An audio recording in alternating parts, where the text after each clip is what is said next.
Bienvenue, vous écoutez Azimut. Ici, on parle orientation avec les parents qui s'intéressent à l'orientation scolaire de leurs ados. Azimut s'appuie sur des dizaines de spécialistes de l'orientation pour vous informer et vous conseiller. Vous pouvez retrouver l'ensemble des contenus classés par rubrique et par situation sur notre site azimut-orientation.com. Et surtout, n'oubliez pas de vous abonner à notre newsletter. Vous recevrez ainsi les informations de mise à jour et de l'actualité de l'orientation. Bonne écoute. Bonjour Simon. Bonjour Perrine. On se retrouve dans un nouvel épisode. On est toujours sur une terrasse. Il fait pas très chaud, mais il fait beau. Et on a une vue incroyable sur les Invalides, la Tour Eiffel. On a le son des mouettes. Voilà. Parfait. Et on est là pour parler d'un nouveau bachelor, d'une nouvelle formation réservée aux talents. Avant ça, déjà, tu vas te présenter pour les auditeurs. Et puis ensuite, on abordera cette nouvelle formation. Bien sûr, merci beaucoup de me recevoir. Je m'appelle Simon Chaussande, je suis en fin d'études, je suis encore étudiant, ce qui est un peu particulier dans mon profil, en fin d'études à Polytechnique et HEC. J'ai créé avec David Coll, qui était mon professeur en classe préparatoire, une classe prépa en 2022, une classe prépa ECG pour préparer au concours des grandes écoles. Et très vite, on a réfléchi à la manière dont on pouvait aller plus loin dans la manière dont on repense la filière, notamment pour l'ouvrir à des profils type artistes ou sportifs qui sont aujourd'hui dans les filières d'excellence, en tout cas dans la forme de la classe préparatoire qui est très spécifique à la France, un peu interdits sur ces parcours, ou en tout cas doivent faire un choix. C'est le cas de beaucoup de mes amis qui ont fait le choix des études, ou c'est le cas d'autres qui ont fait le choix de leur passion. Et donc ces étudiants doivent faire un choix qui ne nous allait pas du tout, et donc on voulait réfléchir à la manière de valoriser et de rendre accessibles les filières d'excellence en France, d'où la création effectivement de Wade School Talent, qui vient dans la continuité et en parallèle de notre classe préparatoire ECG. D'accord. Est-ce qu'il y a un lien entre les deux ? Est-ce que c'est les mêmes professeurs que la classe préparatoire déjà ? Il y a un lien entre les deux qui est en fait un lien d'expertise. C'est les mêmes professeurs qui vont assurer une partie des cours, puisqu'en fait ce bachelor il est basé sur un triptyque pédagogique. Il y a un volet humanité qui là est très proche de ce qu'on va trouver en classe préparatoire en termes de niveau d'exigence et de matière. Donc logique mathématique, philosophie, économie, histoire, qui sont toutes ces bases, ces structures qu'on va trouver en classe préparatoire qui cadrent et qui en font une formation réputée telle qu'elle est. Il y a un autre volet qu'on appelle business, mais qu'on va sous-diviser, mais qui est, pour aller vite, ce qu'on va trouver en termes de cadre en école de commerce, marketing, finance, business plan, mais avec une approche qui est drastiquement différente, puisque là, ce ne sont pas des professeurs directement, en tout cas, c'est pas leur seul métier qui assure les cours, mais des professionnels en activité. Donc le cours de finance va être assuré par un financier qui sait exactement comment ça se passe. Le cours de marketing va également être assuré par quelqu'un dont c'est le métier et qui fait ça tous les jours. Ce qui est différent de l'approche des grandes écoles sur pas mal de points. Et le dernier volet, c'est ce qu'on appelle valorisation des talents. C'est sur ces profils sportifs ou artistes, on va les aider à développer un projet passion au-delà de leur passion. Je m'explique, quelqu'un qui va faire du tennis à haut niveau, l'idée c'est pas forcément de lui dire tu vas gagner Roland Garros, et d'ailleurs c'est même plutôt notre rôle de lui dire ce sera sûrement pas le cas, même si c'est tout ce qu'on peut lui souhaiter. Et on va l'aider à développer un projet tennis qui soit beaucoup plus large, donc avec des cours qui sont d'ailleurs applicables à tout entrepreneur ou toute gestion de projet, mais de création d'audience, gestion des médias, anglais appliqué au business, etc., qui sont pour lui une manière de, dès le départ, construire ce qu'on appelle le projet passion. Donc dans le cas du tennis, une manière de se dire bon bah voilà, je vais pouvoir créer une boutique e-commerce de tennis, j'en sais rien, travailler à la fédération en fait, mais faire que le tennis ne s'arrête pas juste à la pratique, mais également on l'enseigne, enfin l'enseignement doit être vu à travers du prisme passion.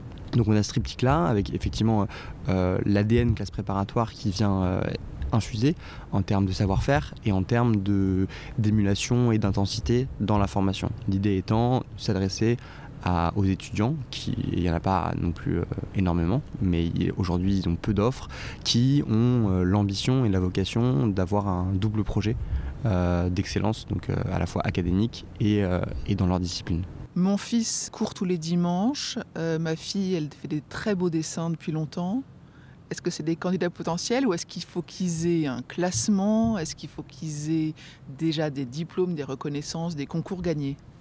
Alors nous, on est calibré pour accueillir les sportifs de haut niveau sur liste. On est en relation avec l'INSEP. Hier, on était à un salon pour rencontrer tous les athlètes du CNOSF. Donc, on est calibré pour le haut niveau. En revanche, on ne s'arrête pas à ce qu'on appelle le cercle 1 de la performance. On va également s'adresser au cercle 2 ou voire cercle 3, c'est-à-dire du haut niveau. Donc si votre fils court tous les dimanches, c'est très bien pour lui, mais c'est pas ce qu'on appelle le haut niveau. Donc en fait, on va être plus large et on va, dans le cadre d'un entretien notamment, justifier la maturité et la justification du projet sur le long terme. C'est-à-dire qu'en fait, ça doit aussi être soutenu par le coach, par l'organisme qui ne sera pas forcément celui qui va l'accueillir plus tard, mais est-ce que le projet fait sens dans la continuité? C'est ça ce qu'on va venir juger. Évidemment, pour le sport, c'est assez évident. On pourrait se dire, bon bah voilà, on tranche, soit on est sur liste de sportifs de haut niveau, soit c'est pas le cas. En revanche, évidemment, nous, on a pour vocation aussi d'accueillir des artistes. Donc acteurs, musiciens, danseurs. Et là, c'est beaucoup plus compliqué, on voit bien l'écueil. Et donc c'est pour ça qu'on a mis en place ce système-là. Comment est-ce qu'on va définir le haut niveau d'un acteur? Est-ce qu'à 17 ans, c'est parce qu'il a fait 2 castings, ce qui est déjà très bien ou pas? Donc là, pareil, on va venir juger la cohérence, la motivation de la chose et aussi notre capacité à nous apporter quelque chose et une réelle plus-value vis-à-vis du projet. Est-ce que c'est la continuité de sport-études et d'horaires aménagés au lycée? Ou est-ce que ça peut être des élèves qui jusqu'à présent étaient en horaire plein jusqu'au bac? C'est complètement les deux, donc c'est la continuité et naturellement on est porté à échanger avec beaucoup d'établissements qui sont sur de l'horaire aménagé, donc des étudiants qui ont déjà ça, mais en revanche dans la mesure où nous notre ambition est de vraiment mener de front le double projet, donc avec aussi une excellence académique, on va très facilement s'adresser à des étudiants qui ont jusqu'ici réussi à être toujours dans le cursus normal et n'avoir pas fait le choix uniquement, ou en tout cas du sport. C'est-à-dire que c'est des étudiants qui se posent encore la question et qui d'ailleurs, voilà, potentiellement, il y a des profils d'ailleurs qu'on reçoit qui hésitent à postuler à notre classe préparatoire ou au parcours talent. C'est-à-dire qu'en fait, c'est à peu près le même critère de recrutement entre les deux en termes d'ambition académique, avec évidemment un prisme un peu différent en termes d'autonomie et de maturité. Est-ce qu'un des critères, c'est de dire que l'élève et le futur étudiant va demain vouloir vivre de sa passion, de son sport ou de son art? En fait, l'ambition, c'est de dire on va vous donner toutes les clés pour que ce soit le cas, mais on va surtout vous donner toutes les clés pour que vous ayez le choix. C'est-à-dire qu'aujourd'hui, dans beaucoup de formations sportives, on va mettre évidemment énormément en avant le sport, quitte à même envisager autre chose et perçu comme un échec, alors que nous, on va prendre le problème à bras-le-corps. L'idée étant de vous dire, vous allez pouvoir vivre de votre passion, donc comme je le disais, dans le cas du tennis, faire quelque chose dans le tennis, mais aussi vous donner le choix. C'est-à-dire que si demain, vous voulez travailler chez KPMG, travailler dans une grande boîte, en fait, vous aurez normalement les mêmes compétences, les mêmes acquis et la même reconnaissance qu'un diplômé de grande école. Sur le parcours prépa grande école, donc là qui est un peu plus dilué, il est un petit peu plus long. Le bachelor, donc il y a d'abord un bachelor qui est en 4 ans, qui s'effectue en 4 ans, qu'on peut poursuivre soit sur un master, donc il est possible de rentrer directement sur le marché du travail, il y en a qui le feront, on en est persuadé, continuer sur un master spé, ou alors aller chercher des voies parallèles dans l'accès à d'autres parcours, si quelqu'un veut compléter son diplôme avec une autre école, à l'étranger, etc., c'est aussi possible. Mais l'idée, c'est surtout d'ouvrir un maximum de portes, ou en tout cas de ne s'en fermer aucune et de laisser le champ des possibles ouvert sur ces profils qui ont des capacités d'autonomie, de résilience, de combativité, de créativité qui sont aujourd'hui sous-valorisées et sous-exploitées dans la forme que prend l'enseignement supérieur en France. Mais en revanche, c'est pas suffisant. Le discours est de dire, il y a beaucoup de choses là qui se passent autour des JO, c'est très bien là-dessus pour mettre en avant le sport, mais à la fin, on est persuadé que des employeurs vont valoriser un sportif, mais ce ne sera pas suffisant, et que si le sportif a un cadre intellectuel de structure, de formation, c'est évidemment pour ça qu'il sera recruté et qu'il aura une carrière qu'il souhaite ensuite, que ce soit prof de tennis, bosser à la fédération de tennis, monter une boîte dans le tennis ou finalement travailler dans une banque d'affaires. Est-ce que tu peux nous expliquer pourquoi le bachelor est en 4 ans ? En fait, c'est en 4 ans parce que la formation est une formation qu'on veut exigeante. Donc l'idée était et c'était un gros enjeu en termes de réflexion pédagogique, de rendre la chose à la fois la plus facile, accessible et conciliante possible pour ces emplois du temps très spécifiques, tout en gardant un degré d'exigence. Donc on a fait énormément d'entretiens avec des sportifs de haut niveau qui sont actuellement en cursus, en France, aux États-Unis, des anciens sportifs, etc., pour essayer de comprendre au mieux les besoins.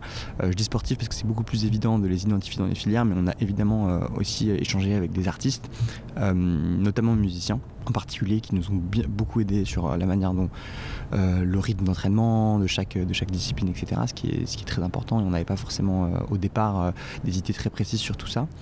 On est arrivé sur la forme actuelle du bachelor et la suivante. Les étudiants en cours sur une semaine type le matin, à distance, de manière synchrone mais enregistrée et potentiellement revisionnable, et tous les 2 mois, parce qu'on ne voulait absolument pas tomber dans du full online. Certains parcours le font, mais c'était hors de question pour nous. Il y a un séminaire un peu bootcamp dans des lieux en France, donc les étudiants viennent, ils passent 2, 3, 4 jours ensemble, où là il y a une sorte de sprint académique d'une certaine manière, où on va vraiment de manière à la fois humaine et pour se retrouver, vivre autrement l'expérience de l'école de manière physique aussi, et ça engage, on rencontre sa promotion, avoir un petit rythme comme ça, intense et moins intense de cours, en alternance là-dessus. Et donc en fait, pour valider les acquis du bachelor sur ces profils spécifiques, ça demande 4 ans tout simplement au lieu de 3. Ouais, très clair. Quel est le diplôme qui sera délivré à l'issue de ces 4 ans ? Donc là, on est en processus de validation actuellement sur un diplôme RNCP délivré par le ministère du Travail, donc qui valide l'accréditation Bachelor-Master. Donc là, on est en plein dedans.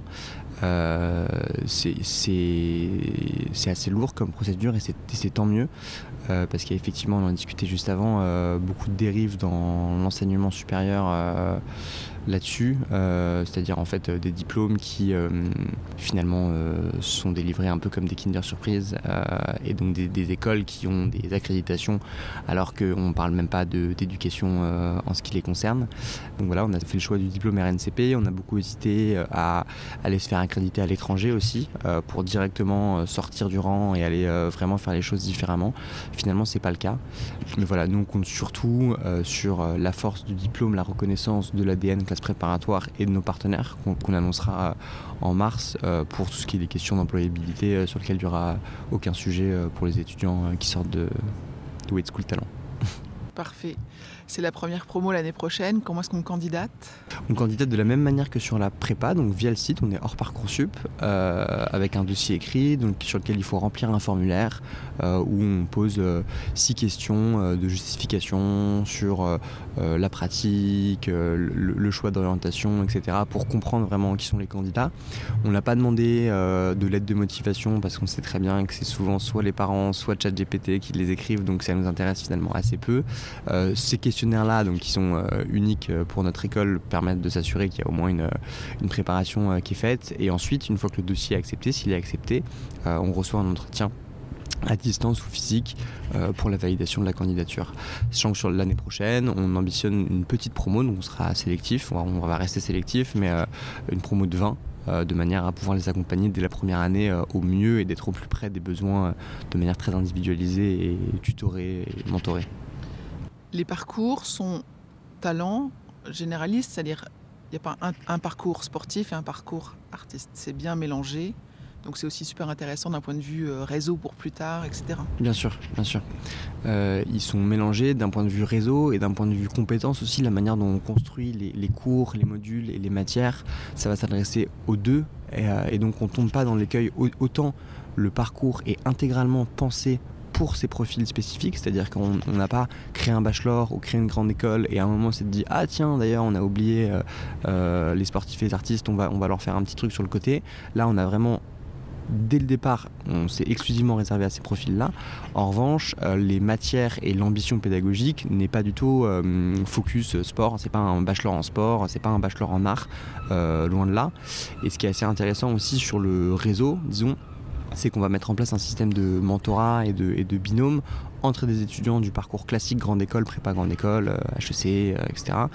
Et ces étudiants sportifs ou artistes, sachant qu'évidemment une des grandes forces du parcours grande école, c'est aussi et surtout le réseau qu'on va trouver dans ces écoles-là. Donc ça permet aussi de faire des ponts entre deux mondes qui aujourd'hui cohabitent sans trop se parler en termes de parcours. Hyper intéressant. Merci beaucoup Simon. Merci Perrine. Je vous retiens quelques instants. Vous écoutez peut-être sur Apple ou sur Spotify ou sur Deezer ou sur une autre application de podcast. Je voulais m'assurer que vous connaissiez l'existence de notre site azimut-orientation.com. Sur ce site, les contenus sont organisés par thématique et par situation. Ceux qui connaissent adorent et utilisent notre moteur de recherche, ce qui leur permet d'aller chercher directement le bon contenu qui correspond à leur problématique. Je vous encourage à vous y connecter et n'oubliez pas de vous inscrire à notre newsletter. Merci de votre fidélité et à bientôt.